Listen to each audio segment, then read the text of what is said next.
Welcome to Astro Babble. I'm Donna from Donna B Astrology. And I'm Linda from Scullywag Astrology. And today we are going to be talking about the year ahead for the sign of Aries. This is going to be all of the major transits that you'll be facing for the year of 2024. Happy New Year. Happy New Year. Yes. And we recommend that you listen to this if you're an Aries ascendant. If you're an Aries sun or Aries moon, you can do that too. But it makes more sense to listen to it if you're an Aries ascendant. And if you don't understand why, we've done a video about why listening or reading your ascendant sign makes more sense. And we'll put a link to that below. So first off, we're going to look at Mercury retrogrades. Mercury is the closest planet to the sun. It moves really quickly. When we do tend to notice Mercury is when it's retrograde. It does cause some issues, or it can cause some issues. It can lead to delays, misunderstandings, miscommunications, breakdowns, particularly of electronics or vehicles. And depending on what house it is, it can cause people or subjects to do with that house to kind of have to be returned to. Mercury retrogrades are a really great time to redo, rethink, reevaluate, reapply. I like how you said that redo, reapply. Mercury retrogrades are known for you can miscommunications as well. Cutting your fingers is what is a new one for me. Mercury retrogrades can be involved with that. So, for you, the Aries risings, the Mercury is going to station retrograde December 13th in Capricorn, and then stations direct January 1st in 2024. So it's already going to be in retrograde over the new year. So this is kind of just finishing up a retrograde period because it really starts back in 2023. Okay, so it's going to start retrograding in your 10th house, and it's going to move back into your 9th house during its retrograde process. So, and then on the 1st of April 2024, Mercury will retrograde, and that will be in Aries, which is your first house. So it will be to do with issues to do with you, your health, and your appearance. So not a good time to decide you want a radical new haircut or buy a very different wardrobe than you usually would, but a good time, a really great time to research, because that research is a reword. And it will station direct on the 25th of April 2024, also in Aries. In this case, it all stays in the one house. so the next time it's going to station, because it usually stations about 3 times. I think we're squeaking out a fourth one, but the third time it's going to retrograde August 4th in 2024 in Virgo, and that's going to be in your 6th house where it's going to retrograde, and it's going to go all the way back into your 5th house. So your 5th house is the house where you do that creative stuff. So Mercury will be retrograding, and it will go direct again August 28th. It's only about 3 weeks that Mercury retrogrades, so just hang on and plan for it. Yes. And then the final Mercury retrograde for the year it will station retrograde on the 25th of November in Sagittarius, which is in your 9th house of higher education, foreigners, law, publishing, esoteric subjects. And it will station direct on the 15th of December 2024. So during this time, particularly if you are studying, and you've got an assignment or something, you want to make sure that you re-edit it and proofread it, make sure everything's right. If you're dealing with legal documents, you really want to make sure that you're exactly sure what you're signing or agreeing to. It could be returning to something, like we were saying, esoteric subjects. So if you were once interested in astrology or tarot or something similar, maybe you're going back to something related to that. Or you could be, maybe there's somebody from another culture or country, and maybe you hear from them after an extended amount of time. Because sometimes the retrogrades can bring people associated with that house back into your life for a short while. Very cool. And then Venus, she's the second planet out from the sun, and she moves relatively fast. And this year we are going to be graced with no retrograde periods from her. So will be nice. You can plan your hair cutting and your hair dyeing and all kinds of things and not have an issue. So Venus is going to move into Capricorn, your 10th house, on January 23rd. And then on the 16th of February, Aquarius will be in your 11th house of groups, friends, and organizations. It's also your house of hopes and dreams. So this is nice. Venus is a very sociable planet. So this is a nice time to be mixing with friends and groups, great for networking. Yeah, and who knows, because Venus is often associated with relationships, maybe there's kind of, a little bit of romance with someone through groups or through friends. Okay. And then Venus, who is known for the love, the love that you have in your life and the things that bring art and beauty and those kinds of things. She is going to be moving into your 12th house in Pisces on March 11th. So that'll be a time to maybe reevaluate, or it's because it's not really a retrograde, but it's the time to like finish off, maybe make plans for doing something new. Or it could be a more secretive or behind the scenes romance. Yeah, kind of hidden. That's the hidden house, the 12th house. On April 4th, Venus will move into Aries, your first house. So this is great news. When Venus is in your first house, you tend to be, kind of gives you a little bit of a glow up. You kind of look better. You're usually a little bit more sociable, and you're usually quite charming. It kind of just puts a little bit of glitter on you, kind of, like I said, a glow up. So nice time, great time for haircuts, buying new clothes, all that sort of thing. Yeah, it makes you feel good too, I think. And then Venus will be moving into Taurus, your second house, on April 29th. This is the end of the month. That's going to be the house where you find your security, the things that you value. Venus will be showing up there. So those types of themes might be more important. What sustains you? How do you live? Yeah. Could be like a little bonus from work too, perhaps, because Venus can sometimes bring money, new resources. On May 23rd, I've got written here on the screen, but it's May 23rd, of course. Venus will move into Gemini in your third house. Third house is our siblings, it's our neighbors, it's the things that are close to us. I've often heard it said that when Venus is in the third, it's just kind of like, just joy and kind of love. You kind of feel the love in your everyday life, things go smoothly. Yeah, this is friendly time with neighbors and just those in your general neighborhood, everything's just really nice. So sweet time. Very good to look forward to that. And June 17th, Venus is going to be moving into your fourth house of Cancer. And this is the house where, this is the house of your home. A good idea to maybe do some beautification projects for your home. And in June, it's a great time to start that. In the Northern Hemisphere, yeah, the weather is nice and warm and you can feel good about doing those beautification projects. Nice. And then bring some love into your home. That's always, you can do that too. You can bring love into your home. And then on July 11th, Venus moves into Leo in your fifth house. And this is fun. The fifth house is a fun house anyway. So yeah, this is fun. This is a house of your children. So it's a great time to spend time with children. It's also creativity, and Venus is associated with art and beauty. So this could be a great time to be creative. It's also the house of socializing and romance. It's the house of what we do for fun, what brings us pleasure. And this is a house that Venus is very comfortable in.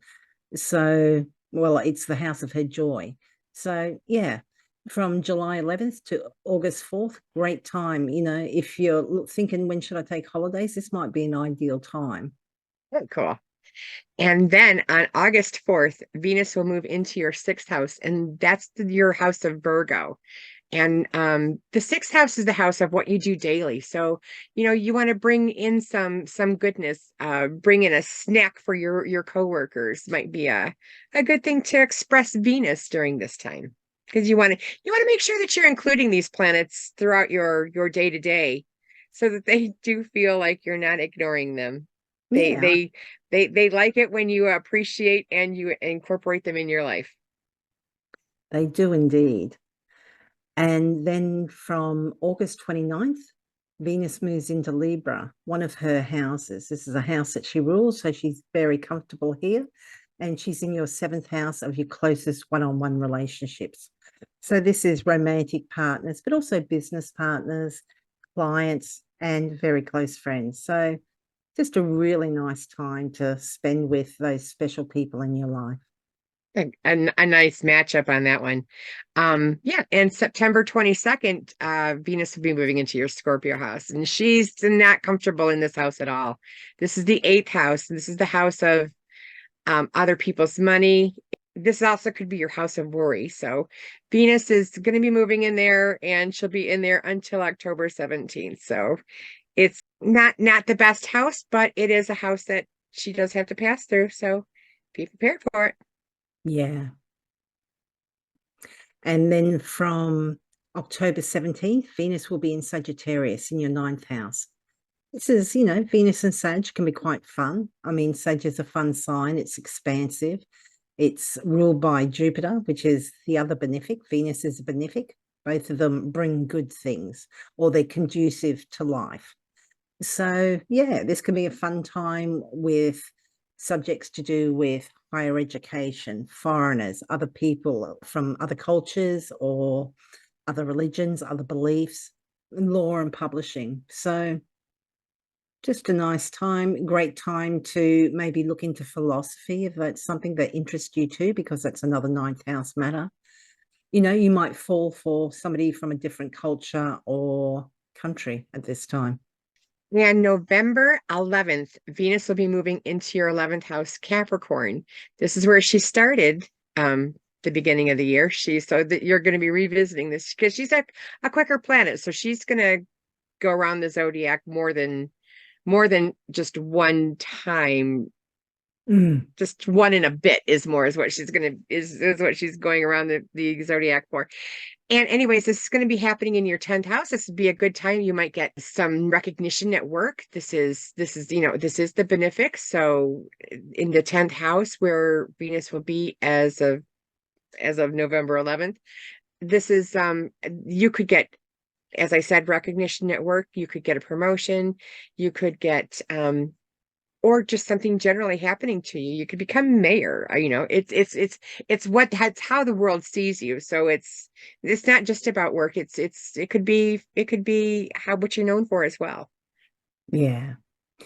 And from December 7th, Venus moves into Aquarius in your 11th house, which is groups, friends, and organizations. It's also your hopes and dreams. So nice house, great time coming into what is the holiday period for many people.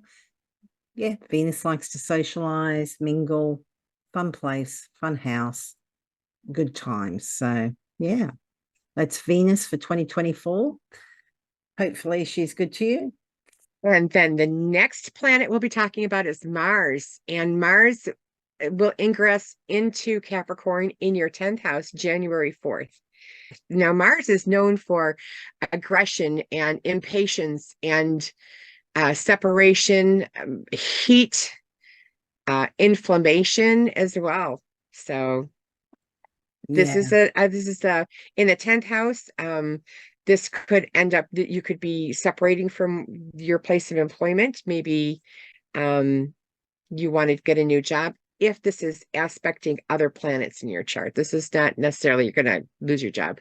But this has some qualities of that Mars. This is also good leadership as well. So, and this would definitely show up in that good leadership would show up in your 10th house. yeah. And of course, Mars is exalted in Capricorn. So really good position for Mars to be in. And it just happens to be in your 10th house. So great place for it to be. From the 13th of February, Mars is going to move into Aquarius in your 11th house. This is your house of groups, friends, and organizations, and your hopes and dreams.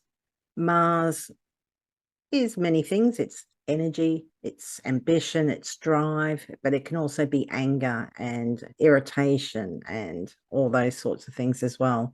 So you might want to watch that you're not a little bit too short, or is that something you use over there? Somebody's short with you?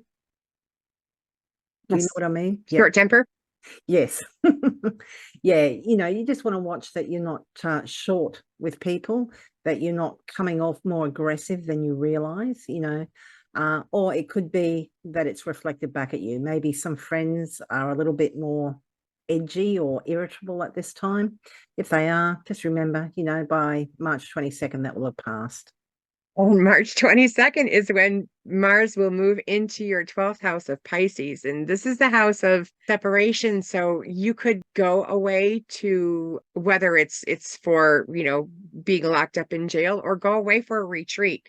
This is the house where you would go away. So this is a good separation for that. The 12th house is the house of self-undoing. So if you are not thinking and you're acting impatiently, this could also create things that are not pleasant for you.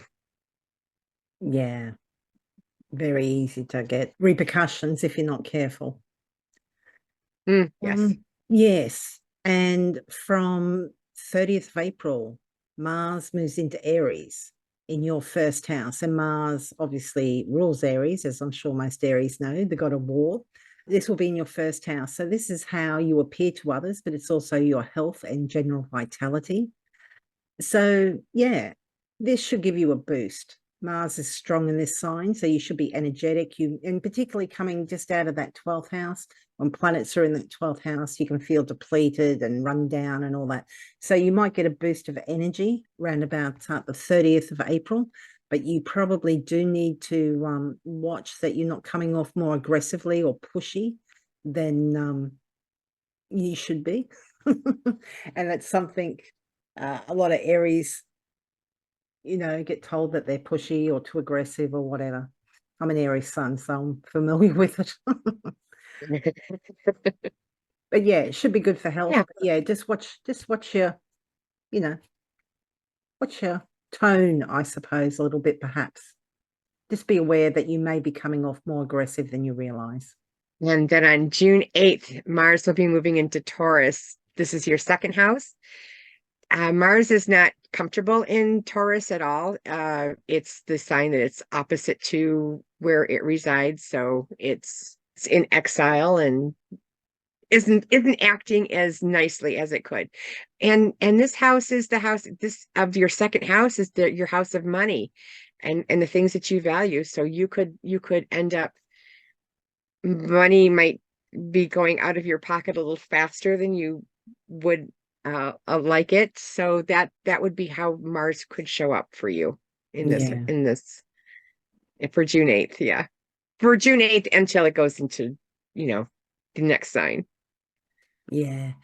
On the 20th of July, Mars will move into Gemini in your third house. Third house is siblings, neighbors, local neighborhood. It is also communications. And yeah, so look, this is a great time to do something active in the neighborhood, because with Mars, it's a malefic. But if you can put it to work, if you can use that energy in a constructive way, that's great. So try and do something around the neighborhood, hang out with neighbors, do something active.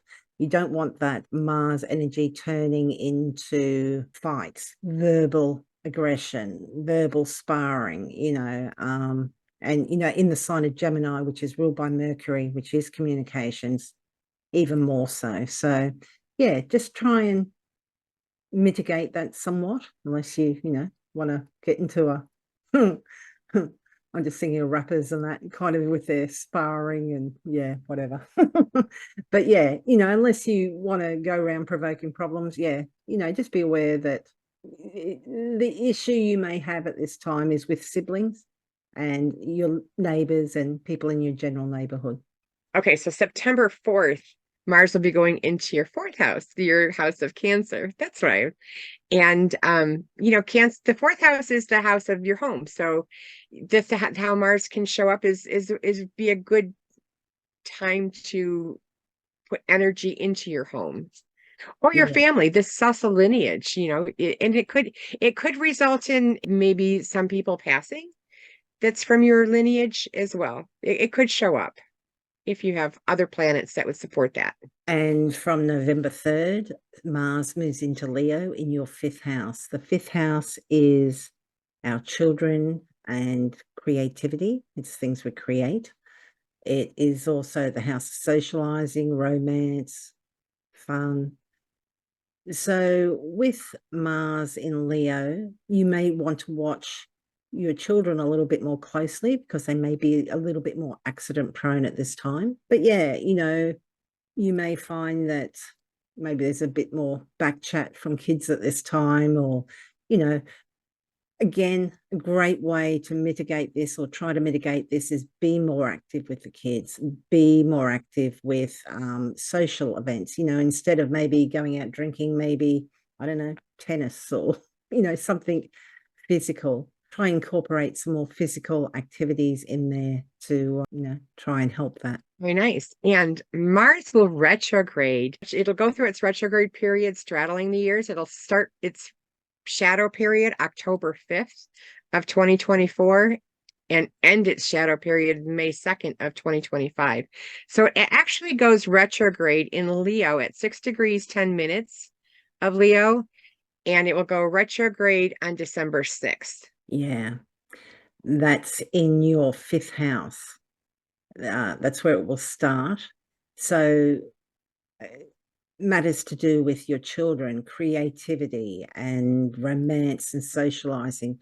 You may find that you have plans for that and that they're kind of come to a halt, because Mars just wants to move forward, and it can be very frustrating when he's held back. So, particularly from 6th of December, early December, but you may find even from a couple of months earlier, from that 5th of October, things just don't seem to go your way. And yeah, that can be very frustrating.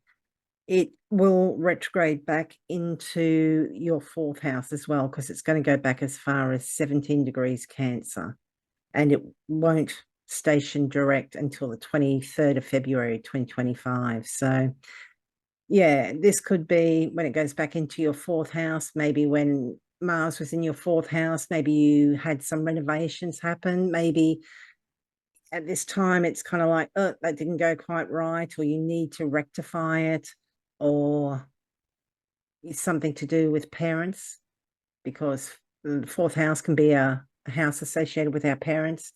It's also real estate matters. So maybe you thought a deal was locked down for some real estate matter, and that needs to be kind of put on ice for a little while. And yeah, Mars is not happy being held back, but it happens. So we've all just got to deal with it.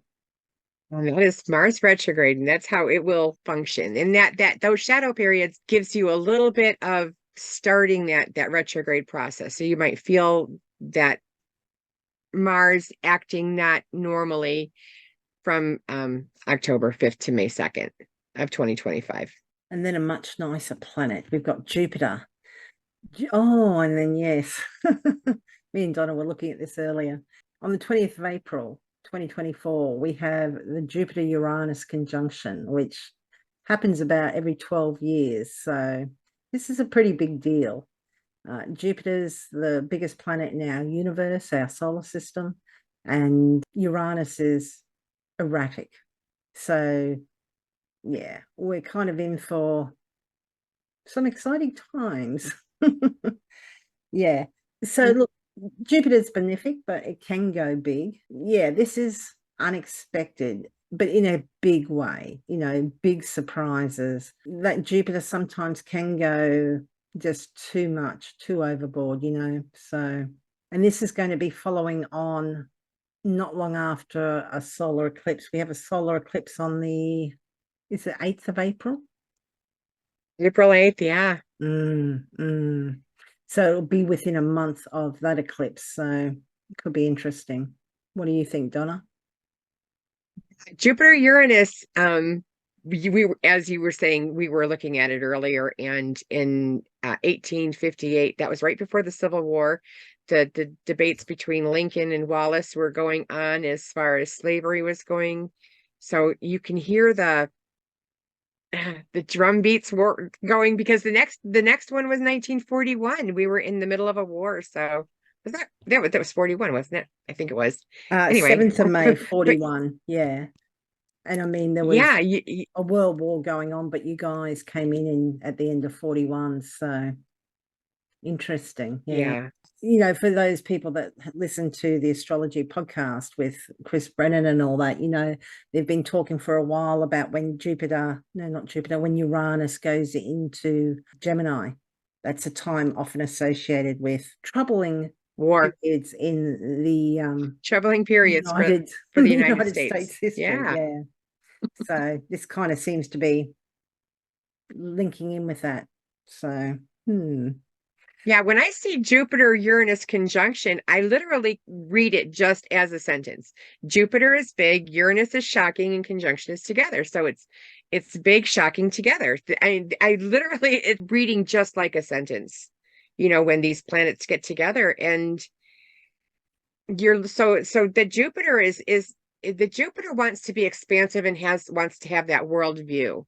And Uranus is shocking and wants to have that freedom. So putting those together, it could be we could get a lot of innovative ideas that are springing forward. It's going to be a very interesting time. I can hardly wait to, well, I hope I can hardly wait. Hopefully I'm waiting for good things with that, because you've got that energy, that spark of energy, and in Taurus it's tangible. So it's what you can feel. yeah. And hopefully we'll have a lot of that kind of energy.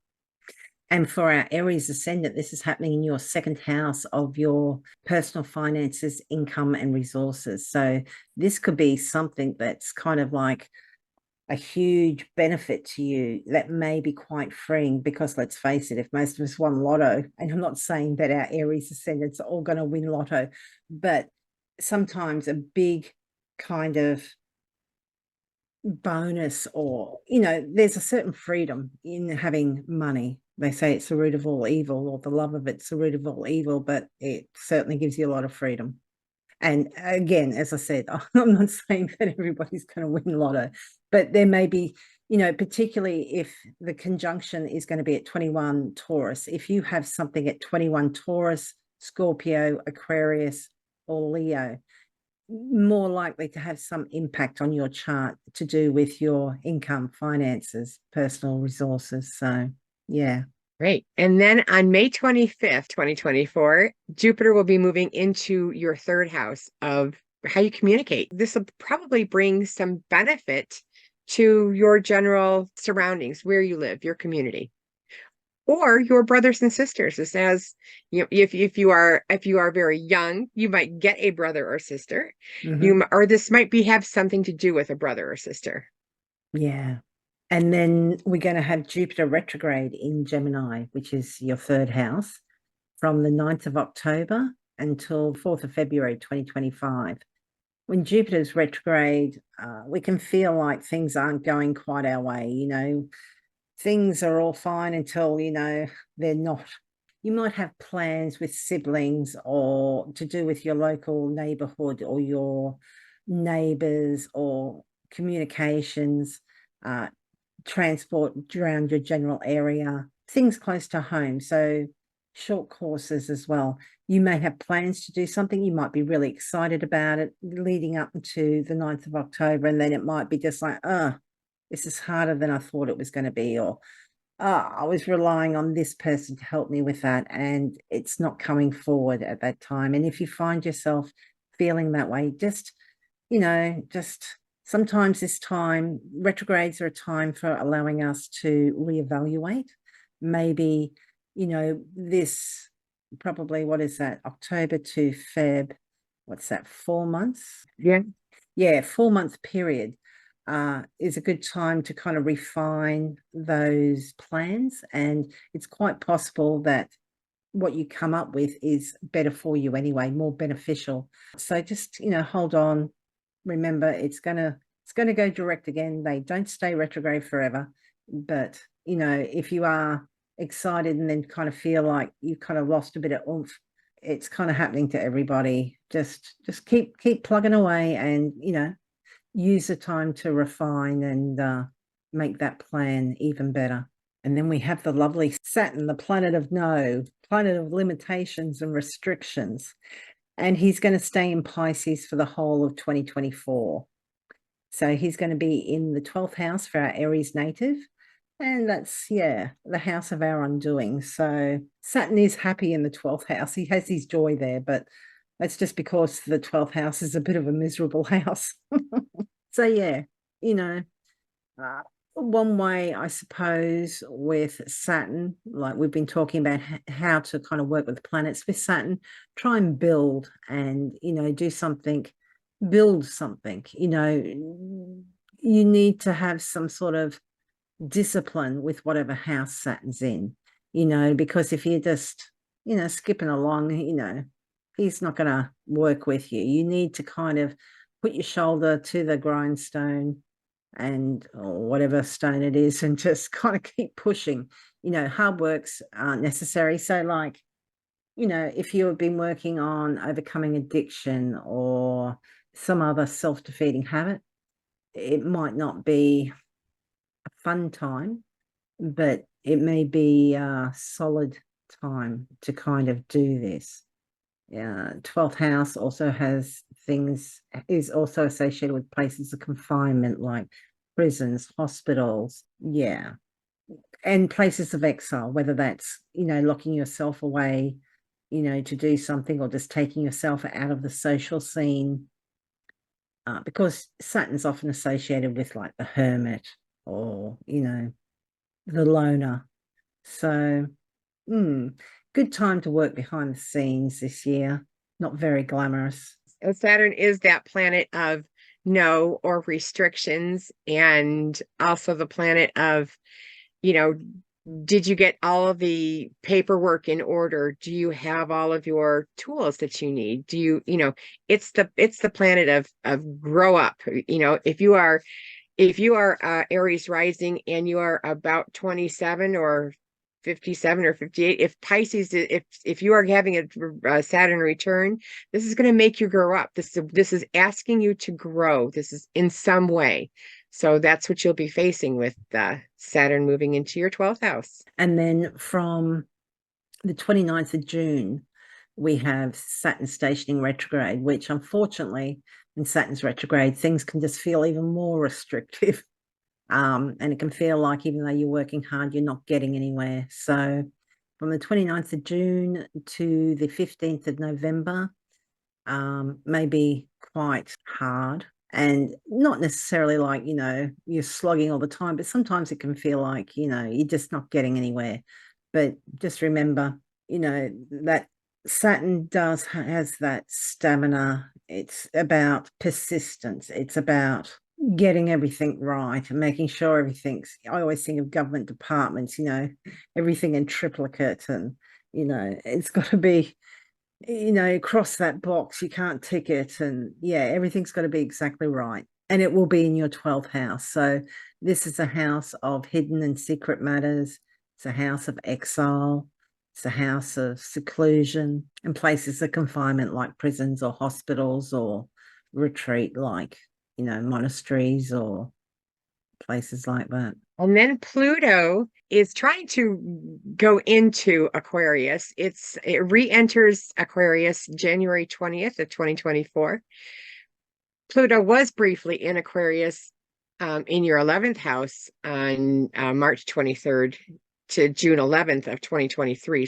So it's doing that back and forth, but it will go into, for a good part of the year, it will move into Aquarius on January 20th. And Pluto is that planet of transformation, the fire and the phoenix and the fire, the burn everything away that you don't need, and rise up again. And it gets things out of your life that you don't need or is no longer serving you, to make room for the new stuff. So you should be using Pluto with a little bit of caution, but Pluto is actually there to help you grow. It really is getting you to put away the things that no longer are helping you in your life. So that's what Pluto is about. And it will, like I said, it'll go back into Aquarius January 20th and stay there for most of the year. Yeah. Pluto will be in Aquarius in your 11th house. So you may have transformations to do with groups, friends, organizations, networking, those that can assist you with career and your hopes and dreams. So this is kind of an interesting house to have it in. But on the 1st of September 2024, Pluto will go back into Capricorn for the final time this time round. And all the Capricorn ascendants will be cheering, or anybody with planets at the end degrees of Capricorn. Pluto will retrograde back into Capricorn and to the 10th house, which is the house of your career and public reputation. So maybe you've been working since 2008 that Pluto has been in Capricorn. It's finally finishing up with that house. So matters to do with public reputation, what you're known for, honors and rewards as well. So, you know, depending on what degree it's at, because these are the very late degrees. If you've got planets round about, say, 15 or lower of Capricorn, yes, you might feel it. And certainly it's in a house, you know, it's making its impact. But it will make much more impact if this is connecting with planets that you have at the very late degrees of the cardinal signs. So that's Aries, Libra, Capricorn, and Cancer, and particularly our Capricorns, because it's going back over Capricorn. Pluto will re-enter and go back into Aquarius November 19th, and it will stay in your 11th house. That's the house of friends, your hopes and dreams. So things will be changing and transforming in that area of your life until March 8th of 2043. So that is going to be a very long time.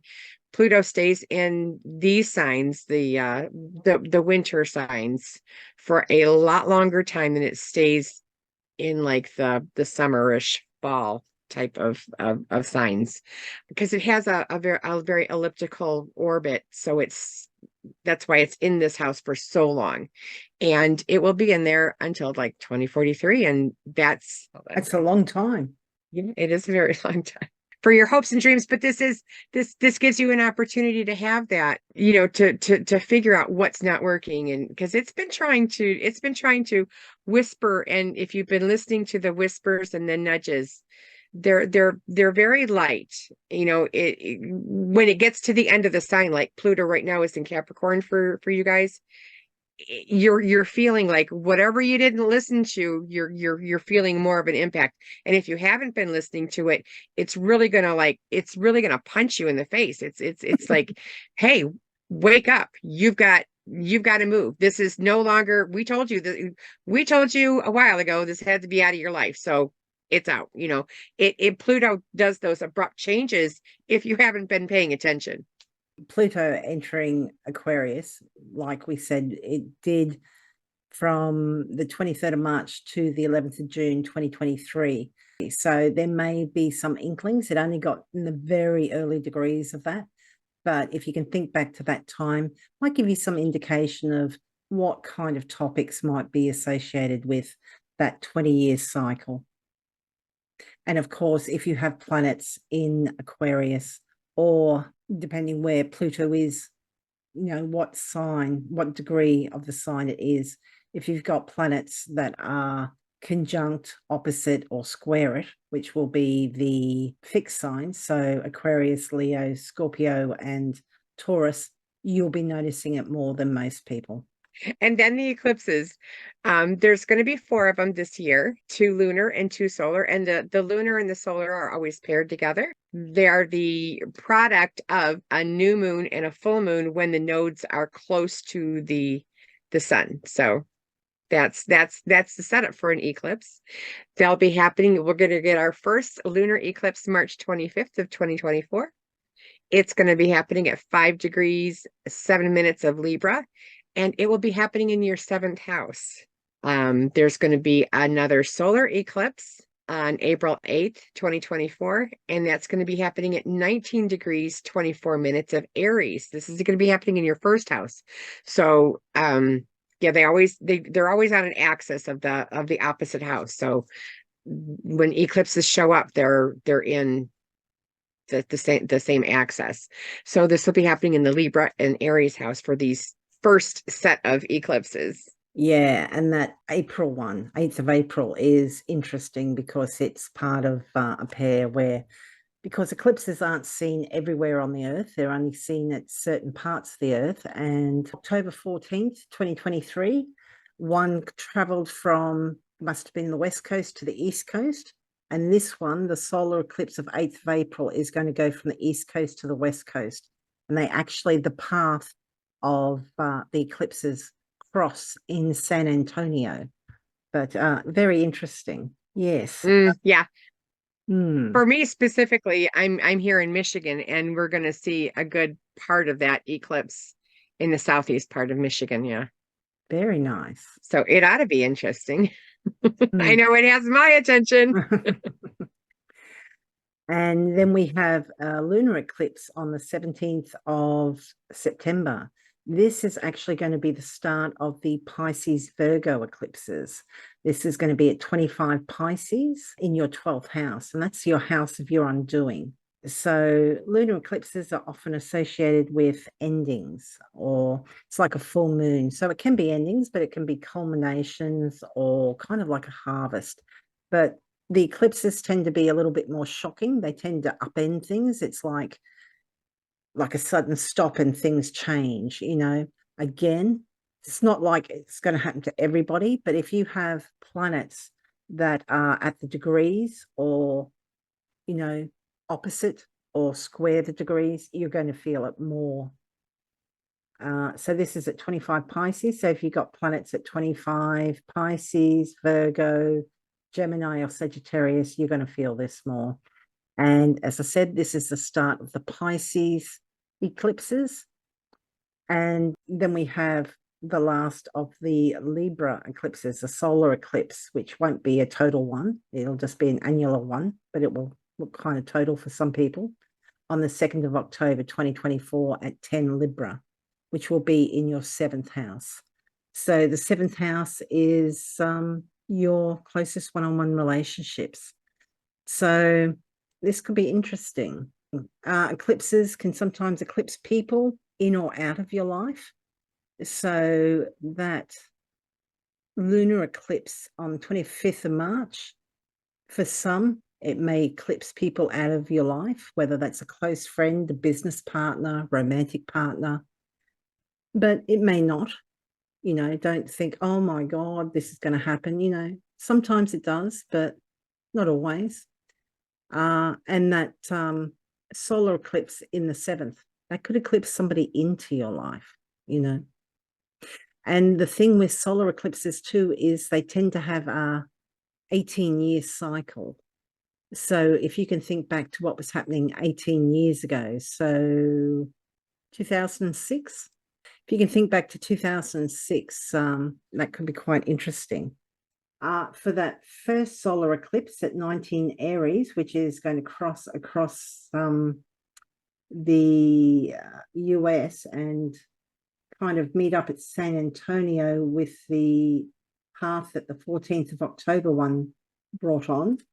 It's kind of a nice one. This is some information from Predictive Astrology, The Eagle and the Lark by Bernadette Brady, which is kind of our eclipse Bible. It says, these eclipses tend to bring inventiveness and flashes of genius are the hallmark of this Saros series.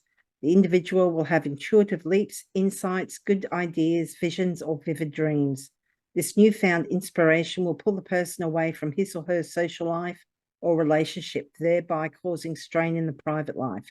This is a time when the person needs to be free, if only for a few weeks, which is really interesting for our Aries ascendant with that first one, well, which is what I just read out, because it's in your 7th house. So it may be a sudden occurrence that means that you need to be parted for a short while, but maybe not long term. So that's kind of quite comforting, I would think. Okay. So yeah, the 8 South is not as friendly. The 8 South one is separation and loss, and this is from the Burnett Brady's book as well. Separation and loss, to be parted, to finish something, and to feel sad at its completion. Physical injury is also possible through overstraining one's strength.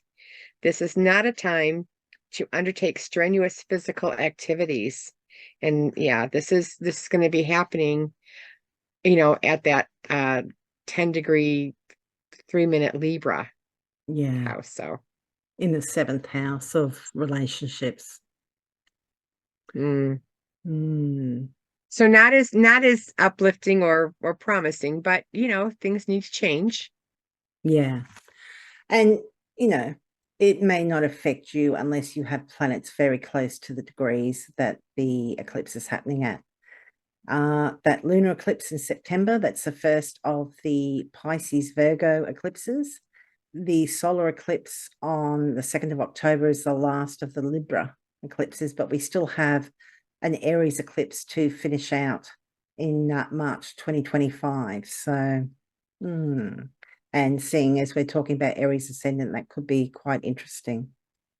We also do have a video on the eclipses. So if you want to look at, like what is the difference between a total and annular, that episode will definitely help you understand eclipses a little bit better. And we talk about the Saros cycles, and we look at some examples with, I think the solar eclipses was the assassinations of presidents. Yeah, I think so. And the lunar eclipses was big events in the US history. So yeah. So thank you for listening, Aries. Happy 2024. I hope everything goes well for you. And thank you. If you enjoyed this, please like and subscribe, because every 2 weeks we do a full moon or a new moon video, and we forecast. Yeah, forecast. It's early here.